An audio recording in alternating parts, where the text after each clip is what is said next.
Conversations are key. Conversations are key. Conversations are key. That's right. Today's conversation is with a woman who isn't just rising, she is arriving in real time. Danielle LaRoach is a dynamic force in television and film, delivering standout performances in the Emmy-nominated series A House Divided and Lifetime's Girl in the Closet.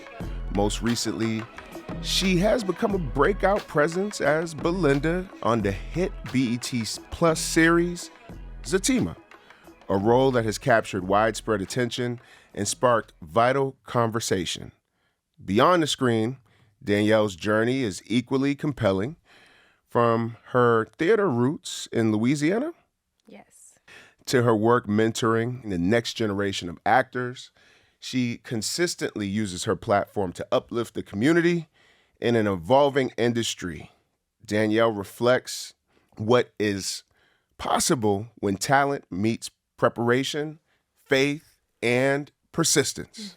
thank you. Today we go beyond the roles and the recognition to explore the mindset and the journey of the woman behind the work. Yes.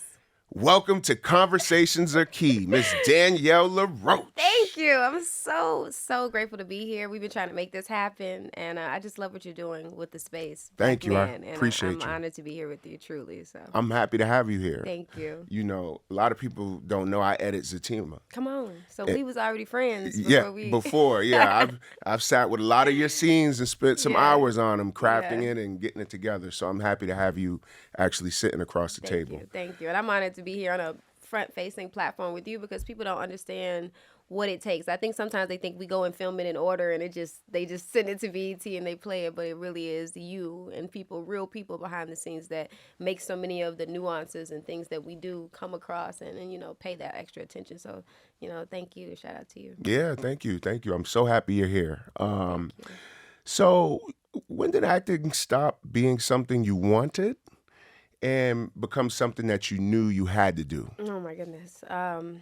Well, we'll take it to church. I'm a Christian. The Bible talks about your gift making room for you, and I think for me in life, he kept making room. Like I kept trying to do, I kept trying to be logical. I was in school for neuropsychology, biology, and chemistry double major, highest GPA in my college, a little science nerd, but Quentin Tarantino's like, can you come? Carrie need a body double for Django, and I'm like, Tyler's like, so it just always made room for me, and just being raised, like a well-to-do Black family, it's like you go to school, you get you a degree, you become, so it seemed very risky, but I even with that, I had these crazy parents who just, I don't know if it's because they graduated high school in the 70s, they had that really rebellious era, but they supported me. And I think for me, it was like I've always been supported in my crazy ideas from the ground up. I think it was just like life and circumstances that was like, nah, you don't need to do that. But it just kept making room for me, and I'll always be pulled back. It just always, whether it was like a piece of paper falling out of an elevator and it say like keep going, leaving out of the casting office, standing in line with 300 people and not even having time to get seen when you get up there. It was just always, every time I was at the brink of like, let's give up, he was like, nah, I'm gonna throw you something. And so it just made it very clear, and I think that I didn't ignore it. Yeah. So what were you chasing early on? Was it opportunity? Was it purpose? Or was it both? Early on, I was just, now I like to say I'm in the process of switching from beggar to lender when it comes to this career. You go from like, hey, give me a job, somebody see me, notice me, to, whoa, I have a seat at the table. What do I do with this? How do I connect across? What do I create with this?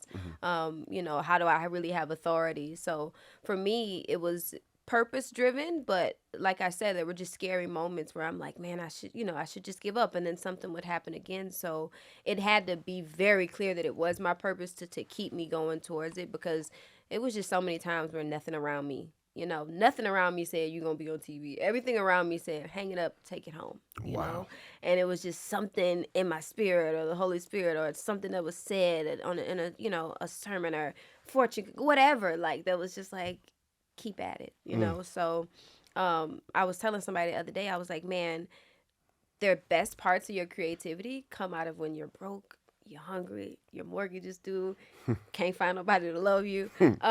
And we try to rush to get to this place in life where it's like, I got everything together. But I'm like, man, I'm so glad that me and my team, we put so many like IPs together while we're broke. Mm-hmm. It's like now that, money's flowing and things are happening, we still have things that we can pull out of when we ain't have nothing but the creativity. So I'm not in a rush to arrive to a certain place. I'm really taking advantage of the journey because I really feel that once you get there, it's over. Mm-hmm. So it's about the journey, not the destination. So it has to be purpose driven, I think. Mm-hmm. Yeah.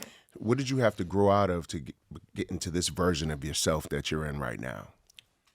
I was making a lot of fear based decisions. A lot of childhood trauma, a lot of shame driving the boat and guilt and, faith being a co pilot versus being the pilot. Um, Being raped, being molested as a child, just being real, these things impacted me, impacted my self confidence, and those type of things happen to you as a kid. You keep going, and you wake up one day, and you're like, "Why am I drinking and smoking and why wilding out?" And I had to go to therapy. I had to go to Salt Lake City for like a week and just sit with other women who had. I went to this place called the Haven Retreat, which was for high functioning women that had been molested under the age of 18. Like Mm. they're specifically their niches, like where are the boss women at that we know have not talked about what happened when they were 10 years old, 12 years old. Mm-hmm. So for me, a lot of just like abuse and growing up around just drugs and just a lot impacted me as a child. So as I was growing into these spaces, dealing with men in power, and it was scary. It was felt very, it started to close in on me. So, God did me a solid and sent me to do a lot of like mental and healing work before I got on TV and before Tyler called and before the big show, because I think he knew that in order for me to be successful, I had to get rid of some stuff.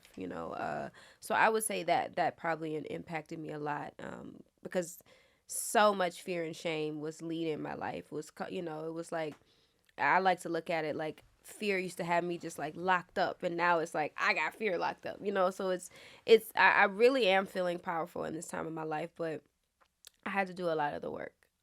Yeah, a lot of the work. Yeah. Wow. So, for the young lady that's watching or listening right now, who is probably in a situation like that, what's your advice for them to, next steps, or, what do you do Yeah. when you're in that space? Yeah. Because they probably don't want to talk about it, right? Yeah. It's probably fear there. There's probably, you know, they just they shut down Yeah. possibly. Yeah. Yeah. It's a So lot of shame. what's your advice? I would definitely say that it starts with forgiving yourself, because there's something that happens with the brain, just this, when you go through that type of abuse, especially at a young age. um, you just, you, in some way, especially as a black woman, for some reason we get blamed for everything. Our sons get killed, they blame us for, it's like, so we have to go into a place of forgiving, because we're so used to saying, well, I shouldn't have been there that night, or it was my fault, or and we find the way to just kind of bring a shame on ourselves, which causes us to be silent, which causes us not want to get help. And I think what is true about sexual abuse is that you have to reach out for help. You need something outside of you, because honestly, your view of yourself is probably distorted at this point. It's just like the rose-colored glass, the glasses. So you're seeing yourself through this lens of trauma and abuse. So, it can be hard. It's like church counselor, or community, small groups, things like that. Finding things like the Haven Retreat, something that another woman told me about. Is because sometimes word of mouth, it can be strange, but reaching out to somebody just at your church, or calling a 1-800 number that you find online may not be the strangest thing, especially when it's like, I don't want to talk to my mother and my aunt about this, because I came up by women that were raised in the 20s and the 50s. So when I tried to talk about my abuse, it was like, that's just what happens. Like there was no like, oh my god, it was like, well, that you just have to get, And I'm like, nah, I was born in '92. Like we gonna get this healing. There's too many books. There's too much knowledge. Mm-hmm. It's too much available to me. Mm-hmm. So you can chat GPT how to deal with some of this to find self help books. So sometimes you just gotta get ready to even just be able to listen to somebody. You may need to read a small book or just start a mantra of just looking yourself in the mirror and saying I'm worthy, I'm enough, I'm here. But none of that matters if you don't believe it. So but it's rooted in forgiveness for me, because at the end of the day, that person has, whoever did what to you, has walked away, they're living, but it's like you're carrying all of it. And you deserve to be like free from that. So but I think it's important to reach outside of yourself. Mm-hmm. Yeah. Um, I think for me as a parent, as a Mm-hmm. dad of two girls, it's something that I worry about. Yeah. You know, I don't even like doing the overnight thing Yeah. at family's house. Yeah. We got to be like Yeah. tight Yeah. for that Yeah. to even happen. Yeah. And I don't believe in doing overnight at friends' houses. Yeah. And for my daughters, well, my oldest daughter, she's 20, 23, 24. So, but my youngest one, she's 15. Yeah. And sometimes it's like, well, I want to go over here. They're having a sleepover and this and that. I'm like, nah, we're not. Yeah. I'm not really too big on that. Yeah. You Yeah. know. Yeah. For that reason, I don't know the history of what your abuse was, but I think as a dad, I'm always thinking about that, and that's in the forefront of my Yeah. mind. You know what I mean? Yeah. Yeah.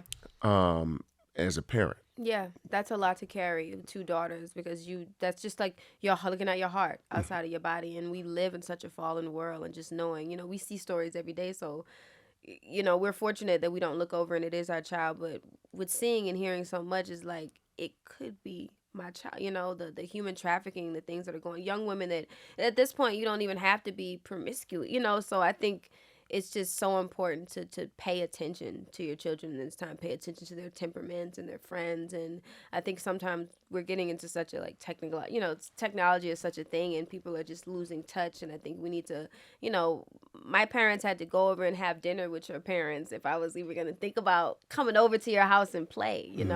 If your stepdad wasn't married to your mom, my mom wasn't, like, it was just these crazy little rules. But now as a parent, I get it, and it sucks, but I think every parent would rather be safe than sorry.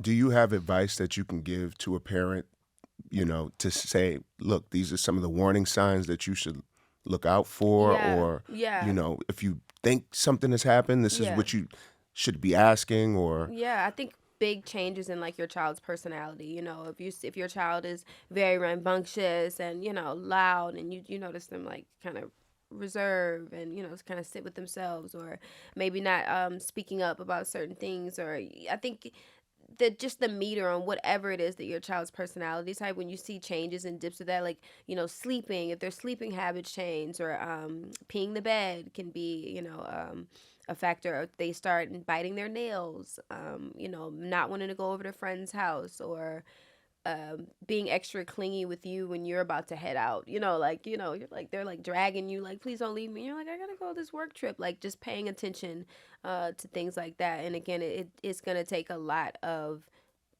watching your child and knowing your child, and I know a lot of people in our industry, they're busy, some people have 2-3 nannies, so they may not spend the amount of time with their child to necessarily know what their child's normal temperament or disposition is. And that's when it gets scary. And I'm not knocking any of those people. I'm just saying that's when it's harder to see the markers sometime, when you're a little bit more removed from the child. So, yeah. But I do know that I'm overprotective as a parent. Like, my son travels everywhere that I travel, he, the only family like keeps him and things like that. And I don't look at him any different as being a boy than a girl, because I find that a lot of my male friends have experienced it as well. So it takes a lot of prayer and discernment too. Like, sometimes your child may not show anything, but you feel something in your spirit, that's just not right. And they may be afraid. They may be protecting, a family member. Or like for me, I grew up in it was just such a tumultuous, like such an explosive family, that I felt like if I thought I was keeping the peace. Like, man, there's already so much going on. Let me not bring this up. And it's like, how much shame had I experienced by then as a child to not want to share my abuse because what was happening around me was so bad and I didn't want to make it worse. Mm-hmm. So it's like, we really, really have to pay attention to our kids. Mm-hmm. Yeah. How old were you when? Oh my goodness. The first time, this happened multiple times to me throughout my family, male and female. The first time I was 9, and it was actually me um, asking a male family member. I saw he was watching a television show, and as a kid, I walked past and I was just like, they were having sex on the television, and I asked what it was, and instead of him, educating me or saying, da, da, da, he said, let me show you. Mm. So to come from that, from family, like even now, it happened to me through a family member. I've had to heal a lot with just like family, Mm-hmm. Because everybody's like, family's everything, and I'm over here with like, these are the friends I made, like, Yeah. and now I'm in a place where I'm very connected with my family, and my son is getting to spend time with the new generation, but Mm-hmm. I had to take a second because for me it was like I experienced so much betrayal and trauma from family. From So family. yeah. Yeah. You know, I have a friend who she was molested by her brother, Yeah. and she didn't want to tell her father or her mother. Yeah. She didn't want to tell her mother because she felt like she would be the reason why her family Yeah. broke up. Same. Like I was like, oh, I don't want to. It's already so bad. Like I don't want to make it worse. You know what I mean? Mm-hmm. But that is what abuse does to you. It makes you feel like you don't have needs. You don't. You're not a victim. You caused this in some way. It's your fault. So you hold all of that and you don't get help, which is why, like you were saying, so many women don't seek help because it's so deep, man. Like it really does. Because even I didn't know the difference between fight, flight, and freeze. So for me, my body would freeze, and so there were certain situations where I'm like, well, you didn't fight back, and my body was doing the best that it could, in that terrible situation of being threatened or whatever it was. So Mm-hmm. yeah. So, at some point in your adult life, you said, look, I need to address this. Yes. What did that look like? It was crazy because it looked like me following my spirit. I knew that I was flying somewhere. And at this point in my life, I was getting frustrated with the work that I was putting down as an actor because I'm like, man, look, I'm doing the work. At this point, my teacher's like, go get a job. I'm in LA, I'm in Hollywood, I'm doing this, I have this agent, and it's just something is not clicking. The whole time, it's like, God's like, I'm not about to let you go over there and be suicidal. I'm going to make sure you're good before we give you all this money and all this attention and all this stuff. Mm. And so I knew that I had to catch a flight. I think I was like flying somewhere, but I took a strange flight, like right, like I think I flew to LA first and then caught a flight from LA to where, like Vegas or something, wherever I was going. It didn't make sense, the flight route. I should have taken a direct flight, but I knew that I needed to. Ended up getting on a flight with this lady who had lost her husband's military uniform. It was this crazy story. They held the plane for her. She got on the plane, she sits down, she told me about the Haven retreat. And so I found out that this wonderful couple had put all of this money into these retreats across the United States where women, who had been abused can go. You go for a week, you have no phone. You're on these amazing resorts and there's chefs, so this, but you have no contact with your family or anything. It's just constant, all types of therapy, group sessions, group there. I'm still friends with these women. We get put into like groups of 5 and stuff like that. And it just changed my life. I had so many breakthroughs, and it allowed me to continue support after that. And what they gave me there were like the tools, the grounding, and how to, have all these different tools to calm myself and to bring myself to my, center and not just be anxious. And they taught us everything from like art practices to exercises and yoga, qigong, like gong, just all type of stuff. Mm-hmm.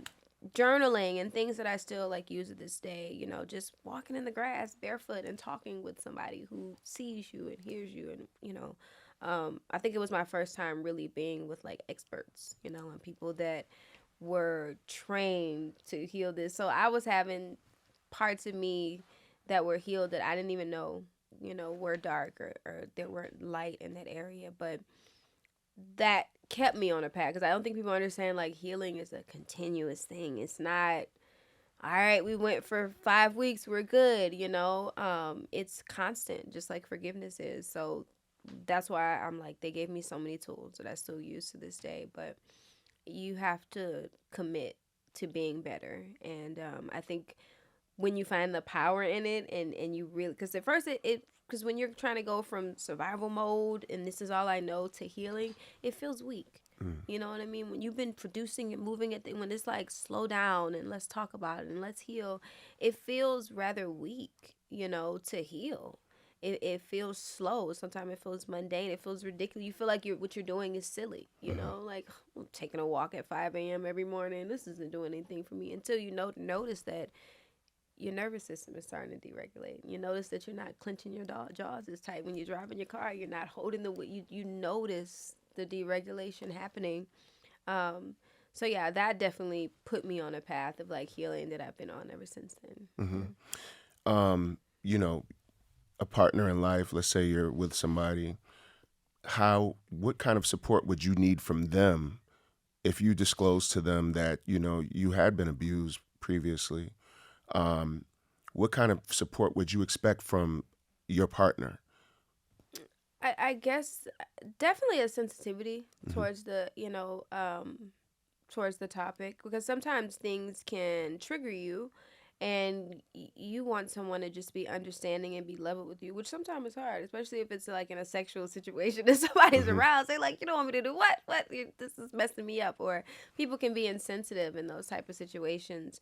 And so for me, honestly, going through what I've been through so much since a child, it's very spiritual for me. Like if I meet a person Mm-hmm. and like they just make me feel safe, that's like sometimes just enough, because it's like I know they don't house certain things in their spirit that I've experienced before. It's just not there. You Mm-hmm. know, I feel at ease here. Their love feels like home. So I think I look for that, and I don't second guess myself when it comes to like people or partners. Like if I feel something in me that's like, this person ain't it, I'm not gonna fight it. Mm-hmm. You know, because fucking around and finding out with that type of discernment is not, it's not cool. It doesn't feel good. Mm-hmm. Mm, that's deep. That's deep. You know, I'm sorry that happened to you, Yeah, and I'm no. sorry you went through that. Yeah, and I'm grateful to be able to share it. I have so many friends I hope through it now who are not in a space of speaking of it publicly, you know, Mm-hmm. and I'm just grateful that I've done the work so that, you know, someone can hear, you know, something that could help them, or that just me being brave enough to speak up, because there was a time when like it couldn't come off of my lips without me trembling and crying, and you know, Mm-hmm. my hands going into, I was driving before my hands went into a carpal tunnel spasm, you know, like couldn't even have control of my body. So it's like to just be able to speak about it, you know, in a comfortable space, and to just be truthful, for me that's like big. Mm-hmm. It's really big. And then I know, you know, God, he be like, I'm gonna use all of it, so you know. What do you say to the victims of abuse who feel like they don't need to do any kind of therapy, or, you know, they can handle it on their own? I'd say do it anyway. Mm-hmm. You know, you can never, it sucks because if that person is in such a hardened place Mm-hmm. that they aren't even open, you know, it may take a act from God, or like maybe, you know, everybody doesn't um react the same way. You know, someone could get shot and killed in front of me, and I may never sleep another night again. You may think it's nothing and go on and finish drinking your coffee. So, you know, I do believe there are people who have been abused who don't even realize that they naturally healed, or, you know, had a counselor in high school who gave them a book that may have healed, you know, so they may truly be okay, you know. But I think that as we age and like as we, you know, continue to evolve in life, things change. Like sometimes people are like, I'm good, and then they have a kid and they're like, you know, things start coming up, or they get married, or their kid gets married, you know. So there can be things in life that can trigger things that really, you know, you didn't know were there. So I would say do it anyway, you know. And I would say we need to treat our mental health just like, you know, our checkups at the doctor, you know. Just because, you know, just checking on my gallbladder just because, just checking on my kidneys just because. um, and especially in the Black community. So it's like after we go to church and go talk to our grandma, we good. And I think that there's so much new knowledge out there, and shout out to the people who really are functioning healthily in life, because some people we really can just look at them and say, man, you remember, I had the homegirl who was raped at the college party, and she was on her way to be, and never saw her get it back right, and when I see her Facebook, I'm like, I think about what, so it's like I, everything affects people differently. Prior to doing therapy, did you show up differently in relationships? Or did you show up as a different version of yourself prior to that versus afterwards? Yeah, I would say I definitely accepted a lot of stuff, Mm-hmm. you know. Um, and it's funny because I heard a prophecy this week where the lady was saying, there's two women. She's like, one woman is in a palace. She's like a royal. She's in, like how the Bible speaks that we are the daughters of the Most High King. She's in a palace. On the other side, there's a homeless woman living in an alley. Both women are served a half-eaten rotten sandwich. The homeless woman scarfs it down. She's grateful for it. The woman in the palace is like throwing it, like, what is this? You know what I mean? And I think that one, that can be hard. Someone, I'm not comparing homelessness to at all, but the mindset of, if I am the daughter of the Most High King, Mm-hmm. and if somebody brings me a half-eaten rotten sandwich, this is unacceptable, Mm-hmm. right? So it's like going from that different mindset, really, once you do the healing work, you start loving yourself. You start seeing what you're worthy of, and what looked good starts looking rotten, or what smell good starts smelling crazy, or what used to feed you, all of a sudden it's just like a bottomless pit. It just doesn't do anything. It doesn't fill you. So I think that is the best way I can describe it, and I'm not calling none of my exes a rotten half-eaten sandwich, but you know, if it fits, it fits. But for me, we talking about me. I really think that it changes the lens of how you see yourself and you love yourself, because you really do not value yourself in the way that you should, Mm-hmm. and I think that abuse does a number on your self-love, your self-worth, your self-esteem, and it attacks your identity in a way that is hard to come back to, and it can just be distorted. So yeah, I think that it definitely caused me to act out in relationships. I had a much shorter temper. I was, not going for this and that, because I had a time where the abuse had kind of silenced me. Mm-hmm. So I was literally that person where somebody could be like, "Oh, Danielle will do it. She'll do." People could volunteer me to do things without even asking me. I was a pushover in that way. Mm-hmm. And then all of a sudden, when I turned 24, the abuse looked different, and so now I was acting out, and you ain't gonna tell me nothing, and I'm gonna curse you out like first before you can, and I ain't getting left. I'm gonna leave, and all these things. And man, I had to find that balance of just like finding my authentic voice, because I was fighting for something, so hard, that I felt like I had been silenced, for so long. So it was interesting watching me navigate, that whole 22 to 25, because I definitely was coming into my womanhood. Career was opening up to me, and man, stuff was coming up. Yeah. So. Mm-hmm. Um, so have you ever been in a space where you had somebody that you trusted and you felt safe with, and they did something that was triggering, and that safety net that you had, whether you revered that person and you felt like they were your safe space, was gone? And I if so, Yeah. yeah, go No, ahead. go ahead. And if so, was there a way that they could get it back, regain that trust? How do you regain that trust once it's been broken? Man, it's it's it's hard to mend, and the person that I'm speaking on, he's not alive, and we were very close, and I think that we had a miscommunication, and my love and respect for him was so grand that I was able to hear him and see him through it. And this was a big conversation that we had before he passed away. And I'm so grateful that we got to have it because we walked around with it and we both respected each other so much. But it really was a miscommunication. And, there was alcohol involved. It was, it just wasn't a clear line that was crossed. But for me, he just made me put him in that bracket of like, or I like a guy that's friends with one of my friends was trying to like get me drunk one night out, and so like I started trying to confide in other people. I was like, no, like he walked up to me and was like, do I look hot to you? And I was like, no. And he's like, let's get some more shots for her. And like he would get me more shots and then ask me again, how did I look to him, and I was like, okay, I think he's trying to like date rape me, like I think he's trying to get me drunk.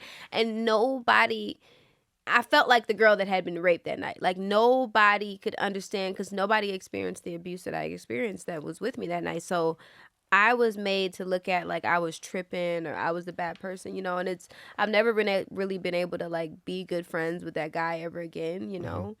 Um, but it hurt me that like in that moment I just looked like I was like screaming rape, but I could see the signs. I had been through the therapy, I'd been to the healing, I see it, and I'm like telling him, I'm like, y'all, like, because it was no longer safe. Like if we're friends and it's your birthday and we're out and we're gonna get lit and we got a designated driver, but then you've got someone that's like asking me sexual questions, and every time I decline they try to offer me more drink, and I began to feel unsafe that night. And so being out with those friends to this day, it was like, we all had to have a very strong come to Jesus. But I also had to realize that, like, I have this certain lens where, like, I can see things immediately. I can smell it out. I can snuff it out. And I felt very alone that night. And I don't think I've ever went back out with that group of friends. I'm still friends with us selectively, but to just remember feeling very, very alone. And it was like, my girlfriends weren't there for me in the way I wanted, and it was like they were on the side of the guy, and I had to work really hard to get them to understand where I was coming from. And that's when I realized, like, people, I do believe there's women that have probably been raped but don't realize it, you know, um, because they just wake up the next day with no memory, or like they were just kind of lit. And it's like, if you really thought about it, you decline that guy over 5 times, and then after, I've been drugged in the club before. Like this, like, it's crazy. Like I remember I don't drink hard liquor anymore, but I remember I was drinking like Hennessy straight, and the guy was like, "Man, you need a chaser with that," and he poured some Sprite, and I'm like, "Oh, I love Henny and Sprite." Next thing you know, I'm like, and he's like getting the car from the valet, and thank God my best friend was like, no, she's not getting in the car with you. She's not getting in the car. This guy got really angry, really irate, really, he got rough. I got in the car with some people that I didn't even know that brought me back to the people's, that I was with. But yeah, like, I think that how many girls have thought that the guy just like, oh, you put a chaser in your drink. And then, so I think there are more people that have experienced it that even know. Yeah. I've been drugged before. I've been roofied before. It's the worst. Yeah, I've been roofied. It was really bad. Oh my gosh. Yeah, and I had one sip of a drink, and it tastes weird, and I didn't finish it. And luckily, I ran into some people that I knew. Yes. And yeah, but it was bad. It was bad. I was down bad for a couple of days, and I was reading that some people don't come back from that. No, right? like some people like lose their mind. Yeah. And it's sad, man. Oh, that's the worst. That's so scary. Yeah. And on the movies when they're like putting stuff in people's drinks, and I'm like, you taste that. Like, we need to pay attention. Like, there's no way I didn't taste that. I get it. There's some things that can not be tasted, but it's like, I don't know. I used to, in Hollywood, I used to pretend like guys would give me drugs, and I just started dancing until I started sweating. So they would think I took the drugs, so that, nothing weird would go on that night. But that sucks to be drugs. Yeah. Yeah. It's something you got to definitely watch out for. You have to pay attention. So overcoming that abuse and the trauma that came with it, and having your career in Hollywood, what was that like? How did we get to that point? Man, once I got with my acting coach, Kevin Benton, once he taught me how to like create this toolbox of like my pain and how to use it Mm-hmm. without, because we have people like Robin Williams, rest in peace, like I don't think people understand that what the camera picks up really is like truth, Mm-hmm. not performance. So those that we've really been affected by that rip their hearts out in front of us, we have to think about whether like how do they put their heart back together after that performance is over. We talk about acting being like it's like getting naked in front of everybody. That's a lot.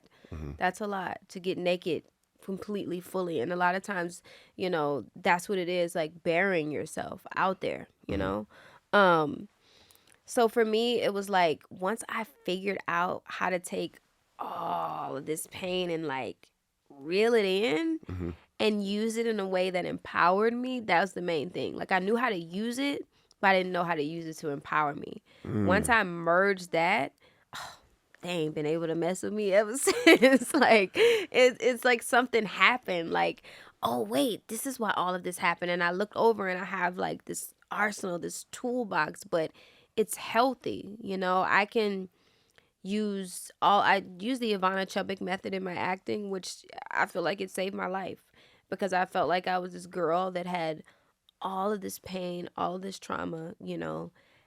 I didn't know what to do with it. Mm. I didn't know, how to use it to help me. And so now, I joke and I'm like, I'm profiting off of my pain. Mm. But I can say it in a joking way because I can really give a truthful performance and leave and go home feeling okay. Mm-hmm. You know, that's not easy to do when you bear the truth. Yeah. It's you were in a movie. It was the one where you had just bought a house and Um. you were an FBI agent or something. You retired. You had just bought a house. Oh, Deadly Visitor. Deadly It's on Visitor. Amazon. So Yeah. in Deadly Visitor, I remember there was a scene where uh, you were sitting on the edge of the bed and you were like handcuffed to the bed. You know, this Yeah. this guy came and he went to the door and you thought he was going to kill the people that came, Yeah. It and was very scary. but you were crying, and I remember looking at your face and I said, "Whoa, Yeah. she's pulling from Yeah. I something was deep." pregnant too. Really? Yeah. You were pregnant? I just entered my second trimester on that movie. So Wow. entering into that type of space, that was some scary acting for me. Like I did Taste of Betrayal as well, where I was like kidnapped. I did Girl in the Closet while I was pregnant. Mm-hmm. I did some really rough emotional stuff while I was pregnant, Mm-hmm. and my kid is the happiest child you ever meet in your life. Mm-hmm. So it didn't affect him, but being able to go to a place like that, right?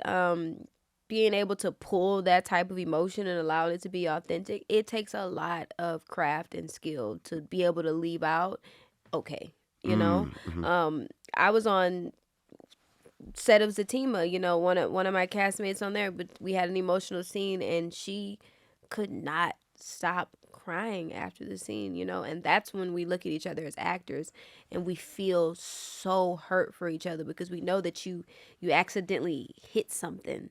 You accidentally busted a pipe that you can't, because if you never dealt with that, how are you don't have the tools to deal with it here. You just pulled it out and snatched it out. It's almost like doing surgery without any type of no gloves, just going in raw. Mm-hmm. It's very dangerous. It's Mm-hmm. very, you can like imagine that unsanitary scalpel. It's like, ooh, you can give a person, you can kill a person. Mm-hmm. So it's crazy because to go to that place is very dangerous, and sometimes people tap into places that they don't have any of the tools to pull themselves out. Mm-hmm.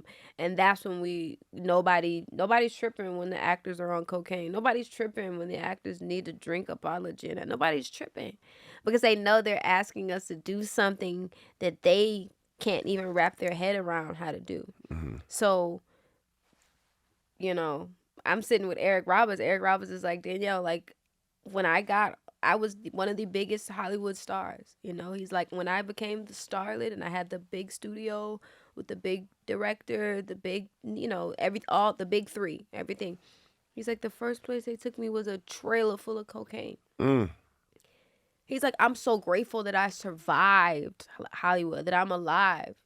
He's like, I'm so glad I learned that I was a terrible actor on cocaine. Like, you know, Right. but you know, yeah, I think that it's something to be said about it. Even when people look at our sex scenes and they're like, oh, you know, I'm like, it's nothing sexy about it. We're all very uncomfortable. You're probably married. I'm probably friends with your wife. Like, you know, the director's here. It's very uncomfortable. There's nothing sexy about it. People like you go back and edit it and Yeah. make it look real sexy. Yep. But it's actually not, you Yeah. know? So, yeah. Yeah, I mean, you know, working on Zatima, I get to see how the performances come together in post. What do you think people don't realize about that level of detail and intention in your performances? I think that people don't realize the amount of like emotional discipline it takes to be an actor. You know, to the stepping in and stepping out, and then on a show like Zatima where we shoot 65 to 105 pages a day, which is people don't understand that's Crazy. something that's happening. 12 pages a day on a regular set is huge. They're like, we got a big day here, you know. Yep. So we're working at a very, very high, you know, capacity. So it takes, for me, the team is like boot camp, you know, especially when we block shoot. You know, I think I shot like 14 scenes in a row in my salon where it was like changing wardrobe, changing this. You're crying in this scene. There's some fight for choreography in this one. You get, oh, this one's a comedy. This one you're just doing hair. This one you got 6 people coming in and they're gonna have a whole fight in front of you. You know, it's like to be able to say, okay, and we're shooting through episodes. So my first scene might have been episode 6. Yeah. The next episode, I'm like, am I on crack now? Did I go to rehab yet? They're like, oh, this is episode 11. Oh, Yep. okay. Are we friends yet? Are we, you know, so, you know, so there's so much to keep up with. But like I said, the camera doesn't pick up performance, it picks up truth. Yep. So every time I have to dig into a pocket of truth. I have to pull out something that not only works, but still works. Because if, like I said, my method of acting gives me power. So once I've completely gained power with something, I can't use it anymore. It doesn't affect me like that, you know? So yeah. Yeah, I always appreciate that about, especially when I'm editing your scenes. Thanks. You know, it feels real, you know, and you always give me some good reactions too. You like, you need something to cut to? Yeah. I'm going to have it. Yeah, you give me some good reactions, but the performance is always, you know, on point. And you remember your lines, you know. Thank you, yeah. I know you I try guys to remember everybody's. Yeah. Yeah. I can always tell who's doing the work. Yeah. Zatima, I will say, I think everybody works really hard. Yeah. You know, because you all know each other's lines. Oh, yeah. And we do our best to support. Like, we look at Crystal and DeVal, like, they may have, there's certain days where Crystal and I say good morning to each other, and I look at the schedule, and she has 32 scenes in a row. Mm-hmm. Wow. Starring her in each scene. I may be coming into 6 of them and saying 12 lines in each one. You know what I'm saying? Right. So when I come into the scene, my job is to support her. So I'm like, if you got 32 in a row and I got 32 scenes this week, okay? Like, you know, versus your day, we do our best. But what people don't know about the cast of Zatima, which I don't know if other shows do it, but I don't hear of it, we kind of get our own little camp going a week before, during filming. So like a week to 2 weeks before, we all meet at the studio at one of the houses. We get together, we form our own rehearsals, we invite the directors on our own as soon as we get those scripts. Like we are there all night. We already work out the blocking of our scene, because then we'll invite the directors over and they'll tell us, well, you're gonna be sitting here, look, you know. So we pretty much go through blocking. So we try our best because we move so quickly, you know. And I think a lot of times, because we move quickly, sometimes performances suffer, or just, you know, sometimes people just need a couple of takes, you know, to warm up. And we know that we don't always get that. So we spend a lot of time investing with each other and spending time, and we spend a lot of just gas and money, and we get to that lot. And of course we'll spend an hour afterwards or before laughing and talking, but we work really, really hard, and like we create these times that aren't there. So every day when we wrap, we're all in the back of the studio all together at somebody's house or apartment with a couple of anybody that'll come, you know, if Courtney will come or Armani, like get them in there, and we'll go through the week in order, you know. And for those who don't know, Courtney and Armani are directors Yes, at the Courtney studio. Glaude, Armani Ortiz. Yep. And, Courtney has come along with some amazing writing. It's changed the trajectory of a lot of our shows Yep. on Sisters, Ruthless, Zatima. Definitely has given Belinda, I feel like, Belinda has a job now. It just used to be like Belinda went just everywhere. So I definitely feel like my character is, coming into her own, and it has so much to do with a lot of the great writing. I just love that Tyler has allowed so many young Black creatives to come together, and he's sharing that space. Mm-hmm. And what I was telling people was like, people don't realize, like, he called us, every actor that works for him, he called us into a Zoom meeting before he hired all these writers and different directors. And he told us how he was tired, how he was hiring new writers. He was telling us that the new writers may not be as invested in our careers as he is, or our characters, so save your money. Just things that I know these major studios wouldn't do. And so when people ask me, like, what it's like at TPS, it's like, it's really ran by a Black man, and it feels like that. He sits me to the side, he tells me information that I may need, he prepares me, never just drops me out there. So it was interesting to just watch him, even for himself, allow these, allow it. Because I'll never forget one day we were on set as a team, and I called someone, I was like, you look tired. Mm-hmm. And it wasn't even just like, work. It was just like, people don't understand, he's writing all of these shows, he's blazing all of these trails, and still treating people good in the process. And it's a lot. And I think that it's so awesome to see that he's in a space where he's built so much, he can like loosen up. And he shows up and he directs scenes and he's there. It's not like he's not there. But to allow the new wave to come in, and I feel it in our shows, and I'm loving what's happening and what he's allowing, who he's given the green light to. It's really dope to see what's happening. Yeah, some really talented directors and people. Mm-hmm. One of the things that I really respect about him is a lot. I don't know if you know this, Mm-hmm. but when, let's say, you're on break, when the crew or cast is on break, Mm-hmm. he'll come to the edit, Mm. and he's in the editing bay. Wow. He's putting in work. Yeah. He's not just going on set and directing No. no, he leaves Yeah. while you're on your break. He's in the edit bay. Yeah. Yeah. He'll come, he'll look at some shots, do this, do that, and then he's back out Yes. again. He doesn't stop. That's why I'm like, he's tired. It's deeper than that. Yeah, he's doing everything. Yeah. And he's in the field with the workers. Yeah. Doesn't matter how much money or accolades he It has. doesn't matter. He's pulling up in his little Bentley truck. It doesn't matter. Right. He's doing the work, and I respect that about him, and that's one of the things I really love about him, And he's changing. He's giving people the opportunity to change their lives. No, literally, he changes it. I mean, and he breaks barriers that we didn't even realize were there. Like what the film Straw did for streaming. Mm-hmm. What it did, like a Black Panther. People don't think Black people can do something until we do it. Mm-hmm. And so he continues to do things that they say we can't do. So it's never a way that I can have an issue with him, because his job to me is to blaze the trail, Mm-hmm. Chop trees down so that we can see our way out, Mm-hmm. And I think he's doing an incredible job at that. I think so too, and just being around that, it helps you elevate your game, right? Yeah. I was telling somebody recently on one of the other episodes about how, when I made the decision to leave my job in New York to come and work for him, they came to my office and they told me I was crazy. Multiple people, and they did it over the course of a couple of days. Yeah. They had the old timers come, Yeah. knock on my door. Hey, let me talk to you. Heard you're leaving. You going to work for Tyler Perry? Lost your mind. That's career suicide. Why would you do that? Oh, wow. That's what I was told. I'm They told going me- to the Mecca. They told me I was committing career suicide. And up until my last day, they had another person come by. He had heard about it. And he said, let's go outside and talk. And we went outside, and I never will forget, we were on 57th Street in New York City. And he said, Keon, don't do it. Don't go work for Tyler Perry. He said, you got this good thing going here. We worked really hard to pave the way for young Black men like yourself to be able to come in these doors, and you're going to throw it all away to go work with Tyler Perry. It's the stupidest thing I've ever heard. Wow. How much does a Black man have to create to be trusted? Is the question. Wow.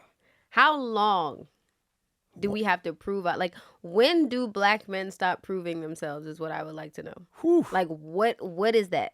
Mm. Where is that? Mm. And it's like a lot of times right when you're about to like prove it, you have a Bill Cosby situation. Or you have, it's like, Mm-hmm. because when you hear like, we're working at this white company. Yep. I'm telling you that I can be sustained over here with a black man that has proven himself time and time again, and y'all are treating me like I'm going to work on a cruise ship. I don't know. Yep. Like you're just saying I'm quitting my day job. I'm going to be like, wow. Yep. They told me I was crazy. Wow. I'm glad And- you're crazy. Yeah. And for me, I said, nah, I'm out of here. Yeah. Like, I'm done with this. Yeah. I don't want to do this anymore. Yeah. I want to go someplace where all I have to worry about is walking through the door and creating, Yeah. And working on dope stuff. And I don't have to worry about all that other stuff. Yeah. You know what I mean? Yeah. And we need the representation. Right. Like, fully. Yep. You know? Yep. Yeah. And so for me, I made it to the studio. I got there. And I was like, if I saw a piece of trash on the ground, I was picking it up because I just felt like It's it was so pristine over there. If you don't Yeah. understand the spirit of excellence that rests on that place. right. Yeah. I felt like this is something for us. Yeah. Yeah. And it felt great. Yeah. And I felt inspired that I could do anything. Yeah. That's a different level of creativity. Yep. You know? Like, I'm in a room that was built for me to succeed in. Mm-hmm. And that feels a lot different. Yep. Wow. Yeah. I'm glad that you were a crazy person. And I'm glad that you took a chance on yourself. Right. Thank you. Because now I'm sitting here talking to you. If I Right. didn't do that, I wouldn't be sitting here Yes. talking to you. Thank you.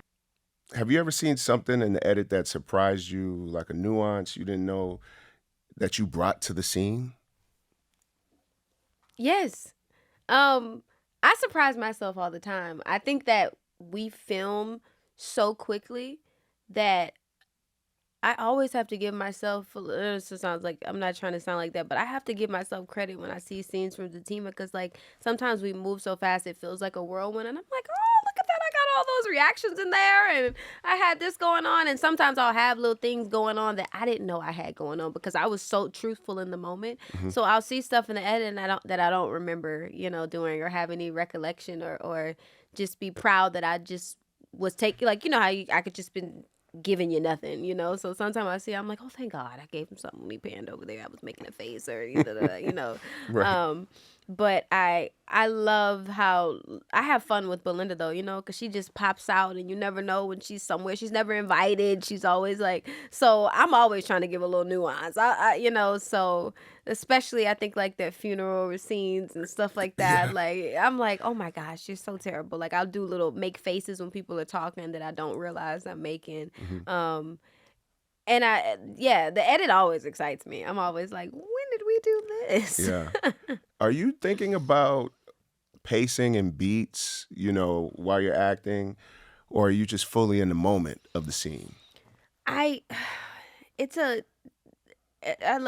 like, completely let it go, but still get on your mark. It's like, it's like, have fun with it, but don't move too much because your shirt kind of loud. Like, it's like, have fun, but don't let your hair come to the front of your shoulder. And I don't think sometimes people understand, like, shooting on multicam or shooting for TV is just a little bit different. So I do this thing where, like, in my method, the 12th step is to let it go. But like I said, that's why I think it's so important to take every job until you get to where you're trying to get to. Every student film, every short film, every just your homeboy film and something, because you've got to get used to what you can't learn in acting class, which is like, oh, now I got to do the scene with 30 people standing on this, versus 30 people I don't know versus 30 people I spend every Tuesday with, So there's these on set things that you just kind of got to get, so that way you can let it go. So I think that comes with the professionalism side of it. So because for me, I'm truthfully in the moment, but if I can like truthfully be in the moment but hit that mark for camera so that the edit can be, or still pick my purse up at the same time and with the same hand, you know what I mean? Push the chair up when I want, so because sometimes, you shoot that first take, but now you got to match it. So a lot of times, directors are like, the first take is the best. It's like, yeah, because it was the only take sometimes where I was free. Mm-hmm. You know, now I gotta remember you put your right hand on the refrigerator and you picked up you took a sip when you said this, which I don't think people understand. Like especially when we get props and things like that, it's like a good actor just always keeps their hand on the cup. Listen, Just keep your hand on the cup. That way, we don't have to fight with. You know, we go back and it's down, or just keep your hand on the cup if you guys don't know that, because when your hand is over here and it was over here and they're trying to go back, you've got to match it. So I think that's why sometimes that first take. that continuity, boy. There's That been piece. some times I ain't gonna lie. There's been some times I done cursed some people Yeah, out. I definitely had an AirPod last season for like a lot of episodes that I was. And they were like, "Well, it's 2024. Like this is and I was like, "Y'all, like I'm in the funeral scene with like the look." I was like, "They're gonna kill me now." Like I know it was you, but yeah. I mean, when the director says hold or pause, just do it. Just hold, just like that. Freeze, just like that. Just freeze. The minute you move, and it gets tricky when you're editing a scene that has like, let's say 6 people. Oh my goodness. Or 7 people. All I want you to do as an editor, just freeze, just pause. But you know that you see it with the seasoned actors, right? The ones that second nature. Yeah, they will pause and they won't break scene. They won't. They'll stare right at each other if they're staring at each other, and they're just like that. And like okay, yeah. But some of the newer, some of the younger. Man, they get up out their chair, go talk to somebody. They like, no. It's like, bro, no. Just relax. Yeah. Listen to the direction. Yeah. Oh my gosh. People are like telling me acting is. I'm like, acting is. My resume says I take direction well. Yep. You know, because what they're looking for me to do is take the direction and then give it me. Mm-hmm. You know, but take the direction. Yeah. Mm-hmm. Yeah. My goodness. What do you think working on Zatima unlocked in you that you hadn't tapped in before? Trusting myself comedically. Really? I really didn't think I was funny. Because people always want me to cry and do drama, and I do it so well. And, you know, what I think people don't understand is like, no matter how funny I'm being with Belinda, she always needs something or is protecting something that is very high stakes, you know? And her needs, her wants, and what she's protecting is always what's number one for me, and finding ways to make that funny, you know? Especially I remember coming back it was my first day on set after having my son, and I had literally been in the house with a baby every day. And then came straight to work, you know, wasn't going out meeting with girlfriends, wasn't having mom lunches, was at home going to doctor's appointments when I had this small little baby. And so my first day kind of out in the world was back at work. And I can remember Tyler coming in and he's like, "What did I write?" Let's do something else. He's like, "You want something to drink or a beer?" So we like me and him are just, and like you said, now that I think about it, I went to this scene after lunch, and when I got back, he was in my apartment having them rearrange it, and like didn't spend his whole break in there, bringing furniture in and changing, giving Belinda another side. And I was like, "What are you doing in here?" He's like, "I'm giving you some more house." Like, you know, we never been over here before. We never looked this way. Right. And I started doing the scene, and he was like throwing lines at me, and he was like, "Wait a minute." And he pulled me to the side and he goes, "What's wrong with you?" He said, "You're one of the funniest people that I know." And I don't think that clicked for me until like months later that Tyler Perry said to me that I was one of the funniest people I know. I'm like, wait a minute. You know? Right. And he had a moment with me, and I went back in and I did the scene. And when I came out, it was my first time when I felt the high of my gift. Like I remember him yelling "cut," and I was just trying to figure out how I could get my feet to touch the ground. Like, and he walked over to me, and he didn't know it was my first day. You know, I was like breast pumping milk and just all over the place. And he grabbed my hands and he said, "How good did it feel to live?" And I was like, I'm like in tears. I was like, "Thank you." I'm like, "It felt so good." And he looked at me. He was like, "You have to live in it. That's it. That's all you need to do." And I will just never forget that. You know, there's not a drug, because Lord, I done tried it, that felt like that. That felt like that, man. You know, yeah. No, I saw a meme the other day. She was like, I feel like when y'all say, I like doing hood rat stuff with my friends, Mhm. y'all are talking about just like getting drunk and hanging out. She was like, we almost caught a body. Like we like it's just like I'm like, yeah, that's me. I've done some things, but no, that feeling and to have that black man allowing me that safe space and facilitating him owning the land and everywhere we was so he could say stop. He didn't have to ask for permission to say hold and come over and look me in my face Mhm. and get me together and then go stand back. And I remember him getting so proud of me in that scene because he was throwing me stuff to do, and I don't know how y'all edit that. Like him, like yelling at us the whole time and talking. We don't cut. And then I started to get so in sync with him that I started saying what he was about to say, and I watched him go, oh, like and then he sat back, and we had this moment of like trusting myself, and truthfully, like being a black actress newly working in these all black spaces where I come from being the token black girl or come from this or that. It's like, nah, it's okay, So I've had some incredible moments with him, and I'm grateful that he is as free and has created as much as he can, that he is the boss that he is. I'm grateful for that. Mm-hmm. Yeah, he's dope. Sometimes I wonder if he knows how to edit because I really do think I could see him coming in and like sitting down and jumping on an editing machine. Yeah, I don't think I there's feel like anything he can't do. I feel like he probably does know how to edit. I feel like he knows how to edit, Yeah. definitely. Yeah.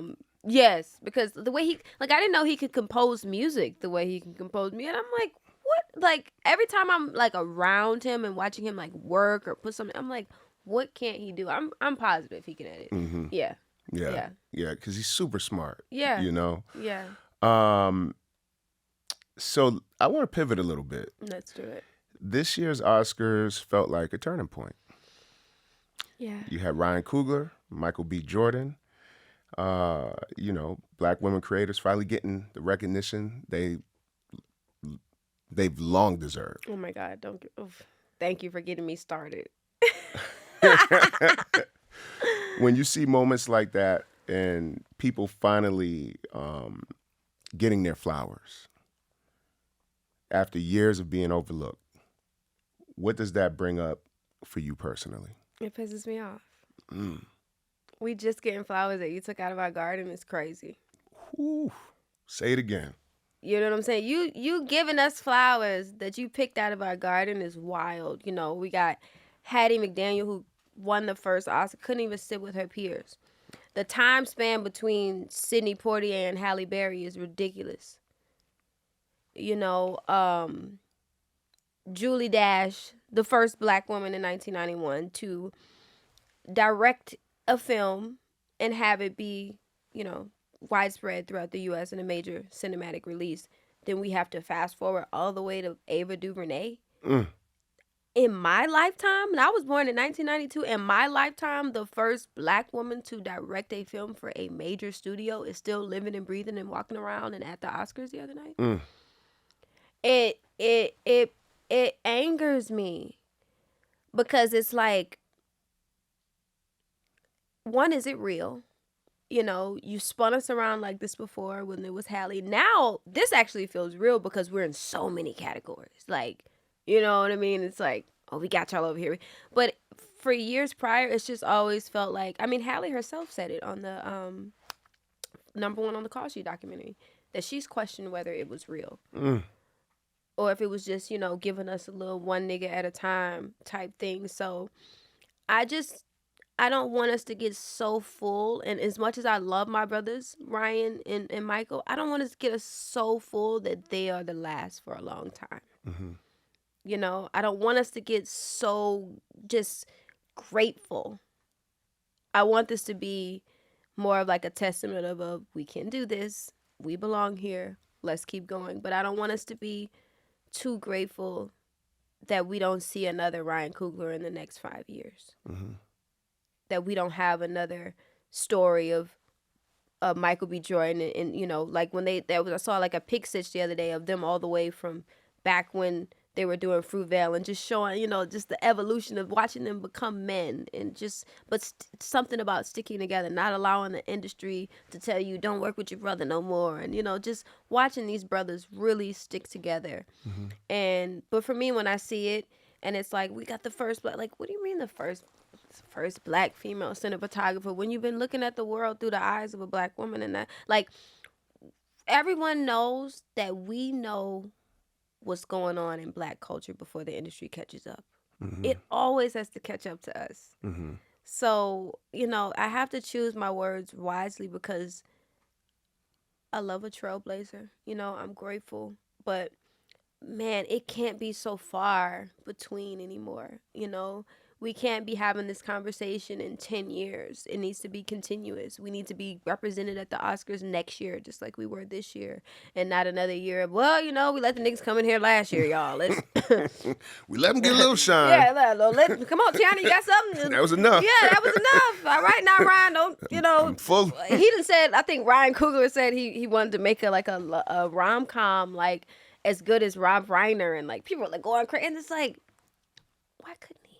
Or why, so I'm a little, different, but I get excited because my father used to tell me all the weak niggas died on the boat. Wow. And no matter what, when you look around, whatever niggas you see, we the strongest. And I know I talk a little crazy, it's a little. But when I see stuff like this, and we look at the numbers, and we look at Sidney 1940 when we look at the span, and then we look at the talent that they choose, the most pivotal, like the most, Sidney Poitier, come on, the things he did for us. You know what I mean? They picked the right ones. I mean, come on, Ryan Cook, look at this body of work, not just the work he's created, but the message that was with it has been incredible. So it's like, they pick ones that they truly are that. But there's so many in their graves that have never been recognized. There's so many that we stand on the shoulders of, and I think it's our job to keep holding them accountable, keep pushing. But I don't like to see the excitement fade, or next year is a different agenda. You know what I mean? It's like, because our Asian brothers, a specific like, it's a lot of groups that really are under and misrepresented in this industry, so I love to see us at the Oscars. I think we ate their ass up. I think we looked amazing. We're like, representate, like when I say, like, you being in the editing bay is just as important, because right now I'm working on a documentary about the disrespect of black women in America, producing with my friend Brittany Evans and Janelle Kelly. But me trying to get them to understand how important it is that a black man needs to be in this editing bay, because now that we've talked to all these black women, like, our nuances, I was recently working, no disrespect, but I just directed my first film, and so I'm working with a white production company and editor, and there's certain things where I'm just like, this is a nuance for black people that you wouldn't know unless I was here to say, hey, don't I have a take of him doing this? Or, there's jokes that they don't get, that don't come across. And so I don't think people understand why it's so important for us to direct, write, produce, edit. Yeah. Score. Yeah. You know what I'm saying? Color grade, Yeah. light, our own films, because then we're fully, being represented. Yeah, I could just go on and on, because I get mad about the misrepresentation. Yeah, sometimes I get frustrated. I've had times where I've just been like, man, this is some BS. Yeah. And it's no knock to, my white brothers or sisters, it's because clearly not the same over here for us. Yeah, but I fought some battles. I had a situation one time. I worked for a company, and we didn't have any black editors on our freelance roster, and at one point we had a lot of black editors. When I first started working for the company, it was like, this was like where I really learned how to edit, right? And then at some point there were none. And so there was always the person that was in charge of hiring the editors at the time.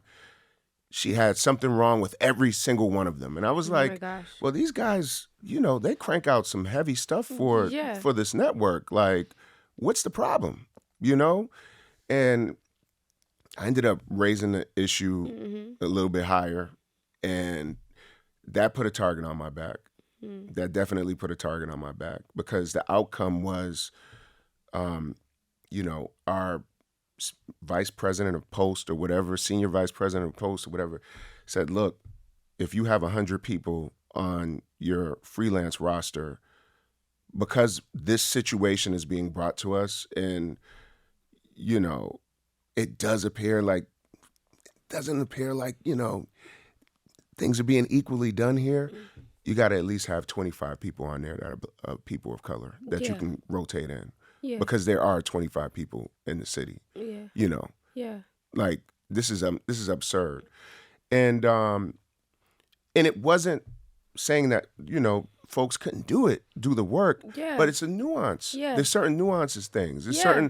there might be an eye roll or a this or that, or a joke that only hits. know in our community. Right, a joke that hits, right? Yeah.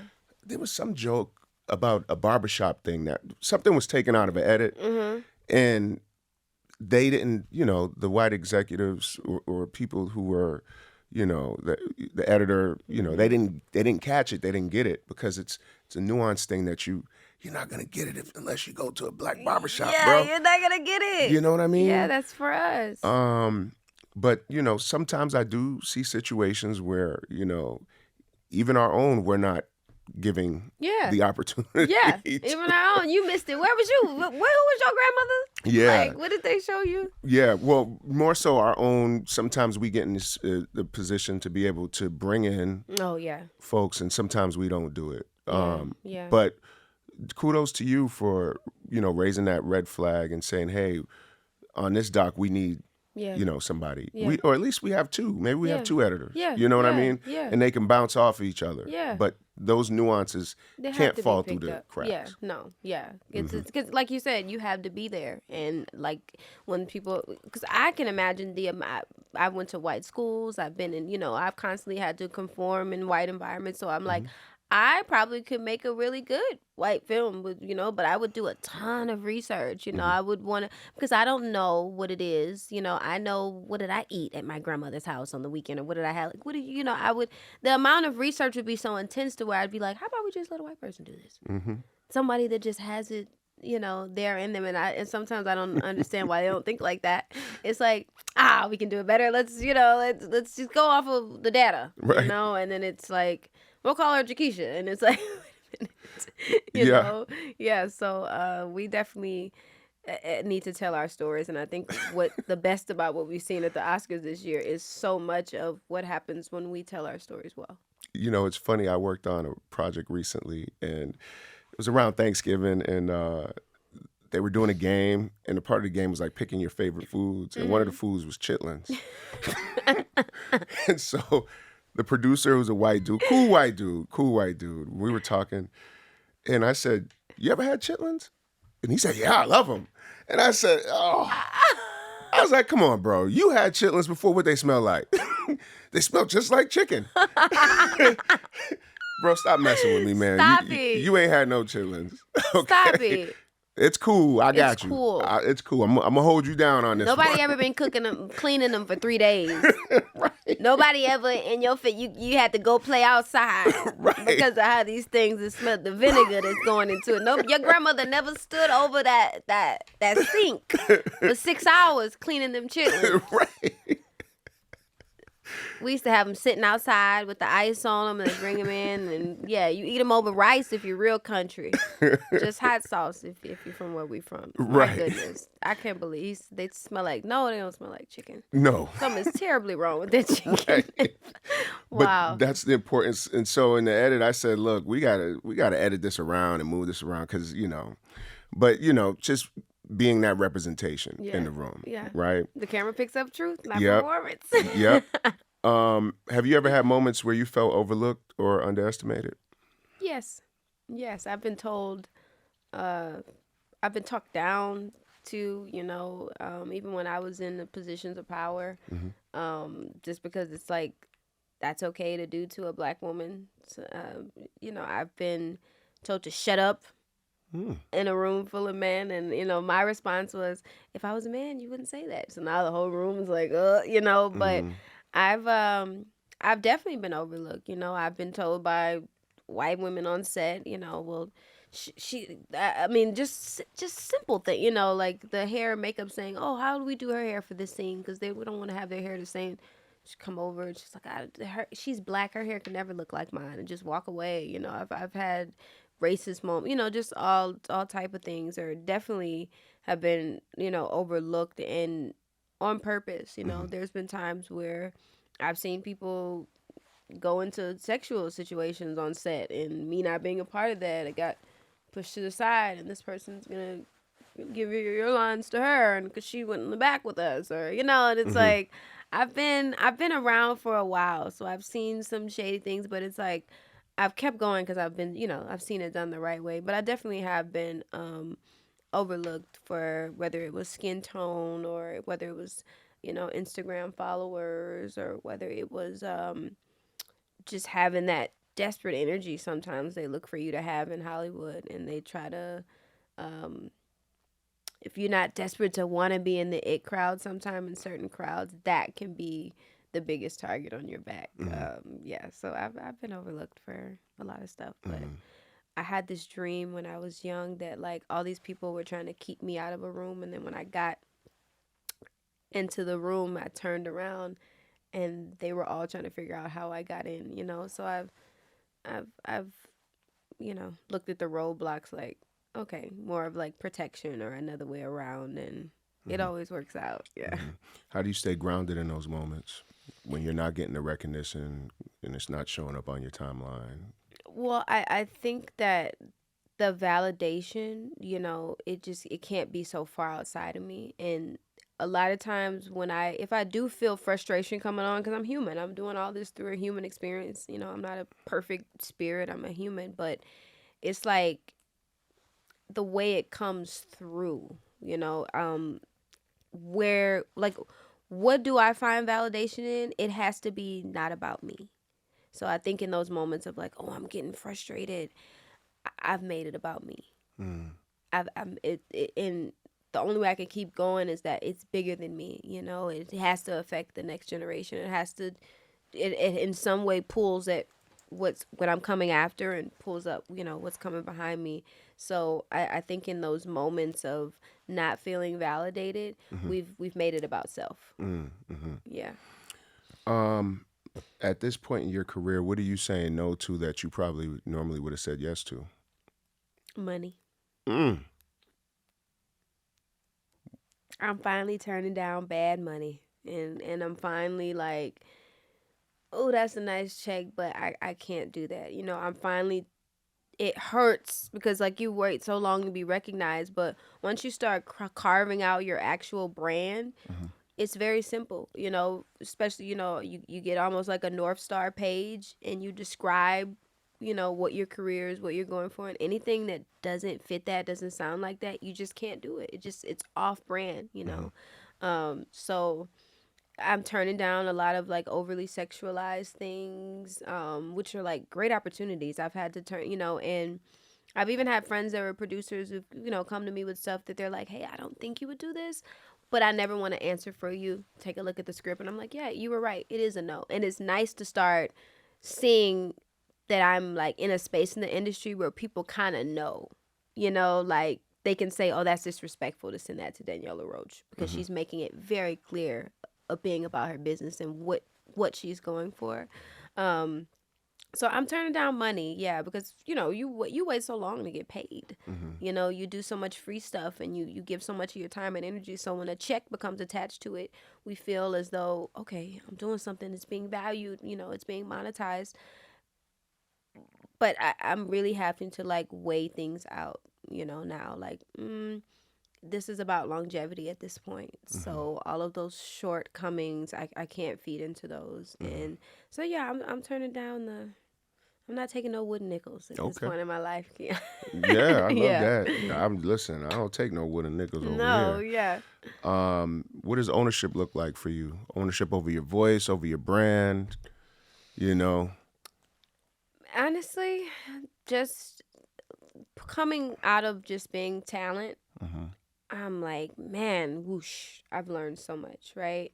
My desires really have changed, and I had to realize that in this current season of my life, it's like, wait a minute, you're not happy to be here. Like you're rooted in gratefulness, but now it's more about how do you have ownership in it? What do you create? How do you position yourself? How do you have authority?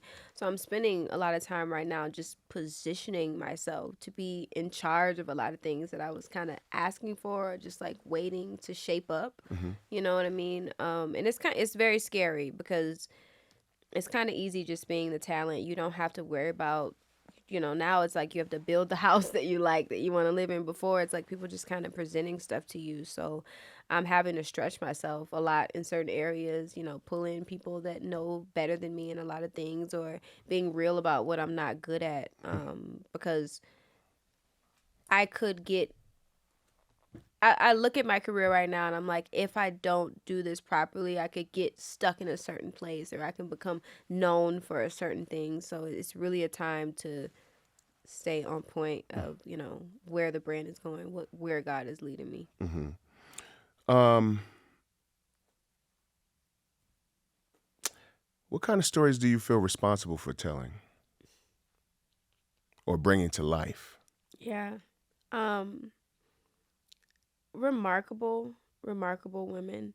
Um, I think that overcoming is something important to be seen. I think redemption stories, I feel like I'm very responsible for telling those. I've lived too many of them. There's too many parables in my life. And I think that, to be known as something other than to, have these great redemptive arcs in a story means a lot, especially for there's this thing around black women where it's like you can't go through a phase, you a hoe, you a hoe. If you're this, you're that. Like if you're greedy, you're greedy. If you're a gold digger, you're a gold digger. And it's like women can go through phases. We can be something. We can be and both at the same time. We don't have to be. And I think that we see it a lot, especially in this industry when it comes to black people. This is what that person is known for. When the public throws them away, we're gonna throw them away.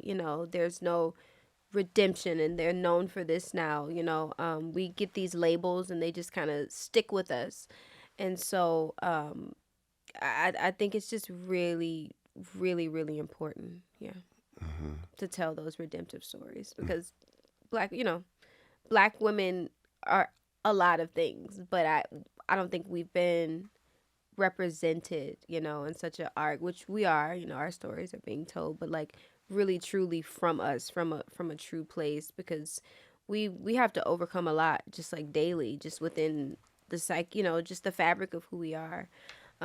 So for me, I definitely want to tell those big overarching redemption stories of women who went from something to nothing, or the reverse, and what that looks like, and us pulling ourselves back up, and knowing our worth, and not just being thrown away at the first mistake.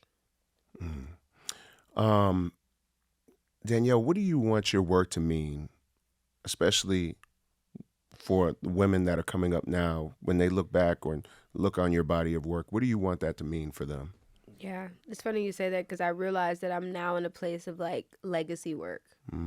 Like it's no like that's why I can say I'm turning down the money, because it's like it's no longer about trying to get a job and be in the game. It's like no, like what will you be known for? What So for me, I always look at myself like a tree producing fruit, and I'm like the fruit always has to be good. Like Hmm. man, like that fruit can't be rotten. Like people got to be able to not just eat from it but be nourished.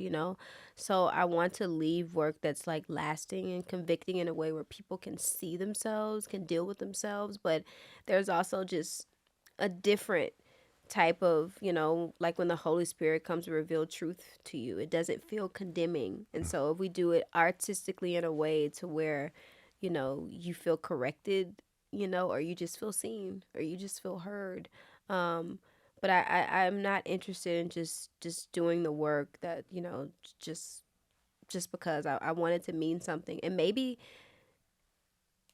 honestly, like sometimes I'm hard on myself because it sucks because like being a black woman, I have to think deeper about what I do and what I put out. Like uh, it's not necessarily, oh, I can just do this and do that. I have to be very strategic because I know that I'm pushing through rooms that weren't built for me to win in. So sometimes it's like molding myself in a way to get to the next level. But I just want to be able to show up fully and like represent us, in a way that we can be proud of, and even my role is like Belinda. It's like she's really wild and outlandish, but I don't think people understand for me, like for playing a character like that. First of all, you got to pay me a lot of money to act like that. Thank you, Mr. Perry.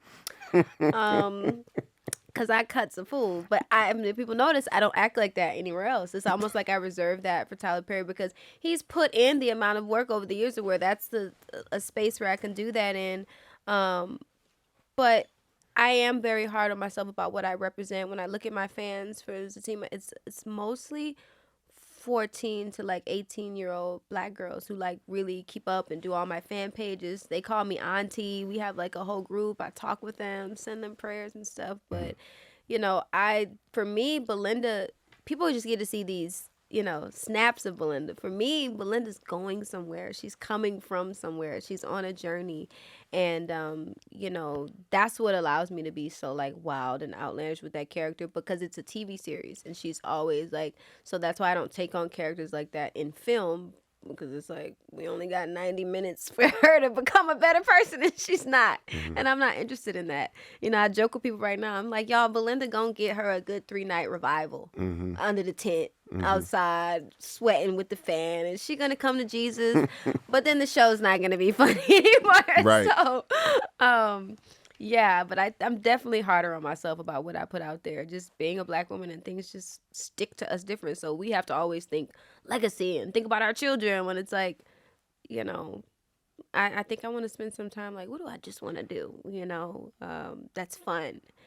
And see if I have space for that. But right now it's not about that for me. Yeah, yeah. You definitely have range because Belinda's one, but then I look at some of your other films and there's range up in there. Thank you. So for all y'all that don't know, make sure you check out her work, her Yes. full body of work. Yes. What advice would you give your younger self Um, on staying resilient, vision? yeah. I mean, I know that my younger self did a great job. She did a great job at not being bound by her environment. But I just wish that I could just grab her and tell her that her dreams are gonna come true. That it's actually gonna work out. Um, that God didn't put you with the wrong people. I used to be writing God letters. I used to be like, hey, yo, look, I think you got me with the wrong family. These people are crazy. Like, I was, oh my God, I used to get on God when I was little. I used to tell him, like, because I always had these big dreams, but nothing ever looked like it. Ever, ever, ever, ever. So I know it seems cheesy, but I would just tell that little girl, like, the things you see in your head, the things that you're dreaming about at night, they're actually going to happen because they felt so far away. Yeah. I never asked this question before, so this is the first time. What does conversations are key mean to you? Wow. I think that, firstly, I just love the way you sit down and break it down. I mean, of course you're prepared, you have questions, but for me, the way you handle the show is like, it's cool to see the work, it's cool to admire people, but there's something that you feel, something that you're sure about after you have a conversation with the person. It doesn't really matter what it's about. You get to see so many different facets of just who they are. And that only comes out in conversation. We're not talking small talk. We're talking once a person has relaxed their shoulder and, they forgot about fixing their hair and they're really engaged and you do an incredible job at it. But for me, it's like conversations are key because that's where you find the foundation and you find all of, the culmination of how things came together. And I think that is beautiful. This is why we want to see the behind the scenes of every show, and people want to see what they, because there's something so amazing about what it took to create something amazing, and to be admired is grateful. That somebody wants to sit down and talk to me about how I got here, what I'm doing. But I think that it breaks something off of you. It lets people in. And I think it shows your heart. So it's like the heart work of it for me. The conversation is where you really get to know what and now you're like, oh my goodness, if I was moved by your body of work, or I was inspired by what you did, but the conversation of it all, now I have a respect, and I see you as human. Yeah. Wow. Thank you. Thank Um, you. so before we wrap up, we do something here called Keys to the Street. Hmm. It's my version of just dropping gems. Wow. So if you had a key to the street that you wanted to drop on the listeners or people watching right now, what would be your key to the street? Key to the street would be, man, what changed for me is that when I started believing in myself the way I believed in God, and I think I've always been taught to just be like very humble. And there was a moment where God was like, yo, like, I think you lit, but it seemed like you only think I'm lit. And I need you to think you're lit. Like, I need you to see you, because if I made you in my image, like, you're lit too. So it gave me a different type of confidence to walk into rooms with, when I realized that, like, I really was a reflection of his love and who he is. So God body, he's in you. Um and you're a reflection, and I think that when you walk around with like, I'm a king's kid, you sit down differently at the dinner table when everything's covered by your daddy. So I would just say, just remember that your daddy got you. He got it. He got the ticket. It's not about how. If you really focus in on that why, that how becomes really small, and you start making it happen and you figure it out. So yeah, just keep God as your why, and the rest will work itself out. Um, it is Women's History Month. So I definitely want to ask you, as a black woman and me being a black man, what can us black men do to better support black women, whether it be, on a film set, in a corporate environment, or just, at home and home life? What can we do to better support our black sisters? Good question. Right off the back, I'm feeling this. Okay, I think that black men should feel safe to be vulnerable with black women. I can't imagine what it is to be a black man. I imagine what it is to be a black woman, and then when I imagine what it is to be a black man, I'm like, whew, because I sometimes can't imagine it being more, and it is to me for you guys. So, and I think that you do so well, like, keeping everything together, and the world doesn't tell you it, but I think it's okay to be vulnerable.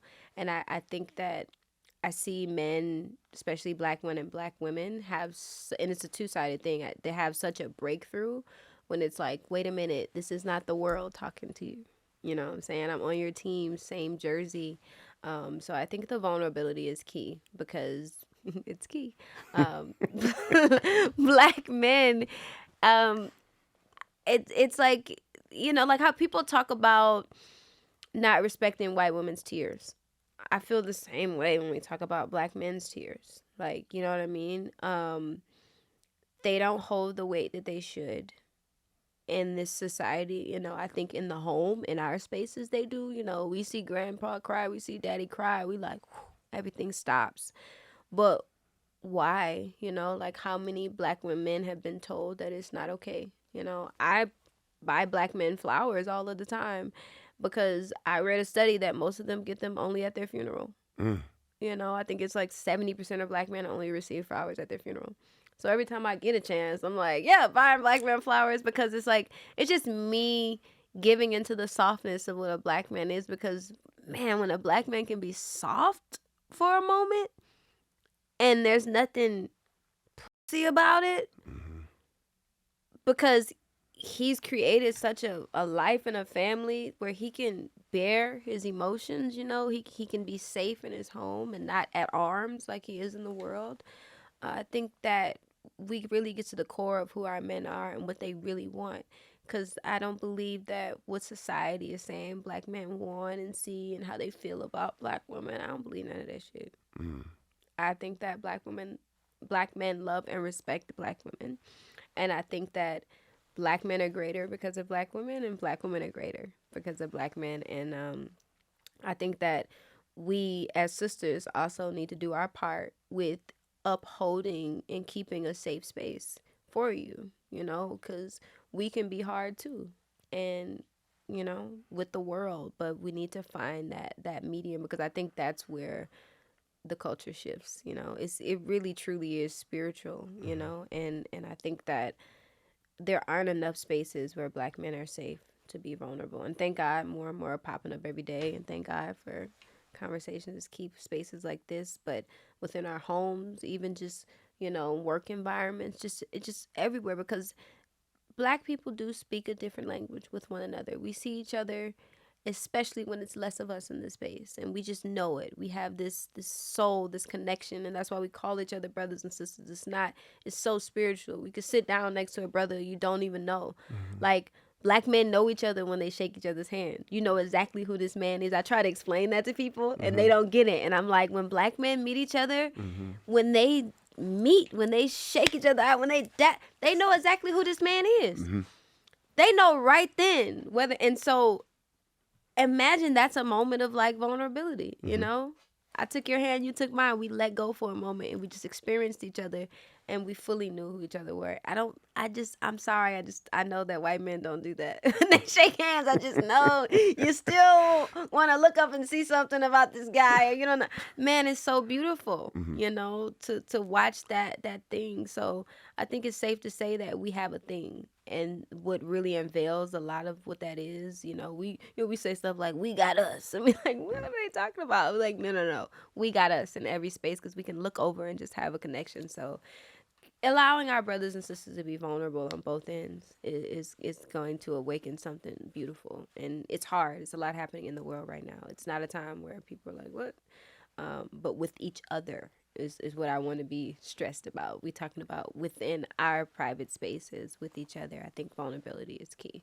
I think there is some things we need to gatekeep and we don't need to be vulnerable about publicly. I think there are things that we need to be real black about.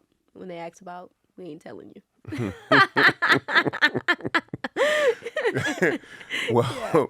well, there you have it. Do you have anything that you want to promote that you have coming up? Any, you know? What? No, I'm I'm in a lot of NDAs right now. I'm in the bit. No, I'm just playing. I get a lot of things I can't talk. No, I'm just kidding. I have some awesome projects coming out this year. I just led like 5 films last year. I've got a bunch of lead role, a bunch of really dynamic characters coming out that I'm playing. So, no, I'm out here. I'm moving to the other side. I just directed my first film, so I'm getting more into the writing and directing. It's an all black rom com for a black network. It's amazing, and yeah, no, I'm not promoting anything at the moment. Okay. Yeah, I'm Okay. about to go back in and film Zatima and filming another project here. I'm about to do a TV movie, some stuff for Fox, and I'm actually about to do a film where I'm like one of the only black people, the only black lead. So it's nice. Yeah, I'm doing some different stuff. Nice, nice. Everybody keeps asking me when's the team is coming back. We don't know. Right.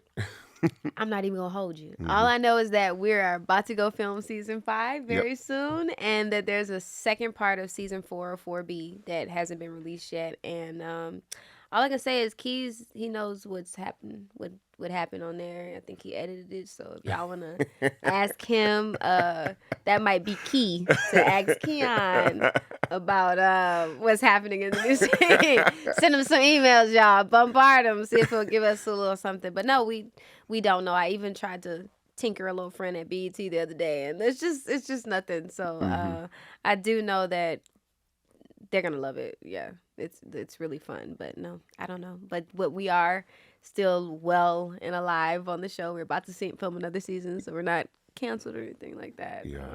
So yeah. I love the show, and Thank you. I love editing the show as Thank well. you. It's a great show. Thank you. It's a lot of fun.